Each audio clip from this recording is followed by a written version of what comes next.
Hi everyone! I wanted to make this video to show you guys how to actually take your measurements at home. We all know that the scale lies and is sometimes a jerk, so I wanted to come on here and show you how to take your measurements correctly.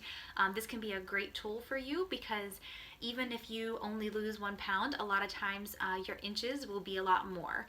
So this is just going to help you to not focus on the scale as much. So here's what we're going to do. First thing we're going to measure is the waist. Now to find your waistline, it's actually the smallest portion of your body. And what I usually tell people is that when you're measuring for your waist, you actually want to measure right where like the bending part is in the side. So you want to bend side to side, and if wherever that line is bending is where you want to measure. So that's actually a trick from when I used to work at a bridal shop. That's how they measured it there, so that's why I know that. So that's where you would measure, and make sure you take a look at the back. You want to make sure it's straight, and you want to make sure it's tight. So you don't want the measuring tape to be like falling down this way. You want to make sure that it's straight all the way around, and this way you have a good quality number. So that's your waist. We are going to measure hips as well. This one is going to be like the widest portion. So I'll step back here. It's going to be about the widest portion of your body. What is easy is you kind of find like where your hip bones are and come down. You do want it to go right around your butt, right where it is the most prominent. So this one you want to use a mirror or have someone help you as well, because you want to make sure it's straight across. So see, like that, it's a little bit low. So take a look, come around to the front, and that's where you will get your hip measurement from. Also, I do recommend that you measure your biceps and your leg, each thigh.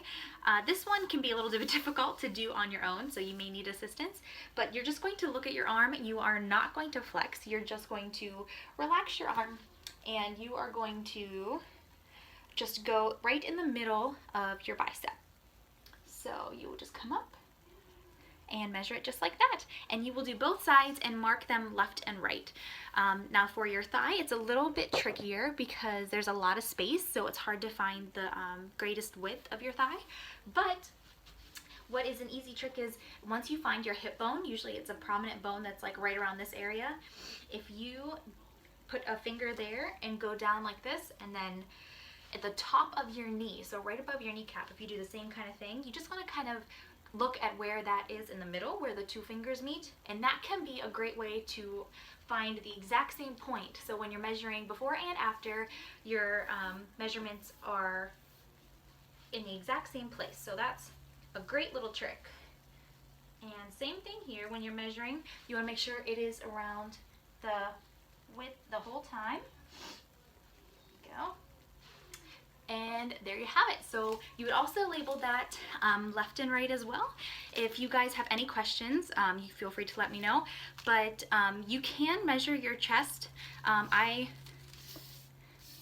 This one can actually be one that changes pretty dramatically for some people. So you want to actually go directly in the middle like this. And see how mine came up. So you want to make sure that it's directly in line, and there you have it. So mark down all your measurements. You're going to want to have them because the scale lies, and it's not the only number that you need to be focusing on. The measurements can tell you a lot more. So I hope this helps. Any questions, like I said before, just give me a shout out. Thanks.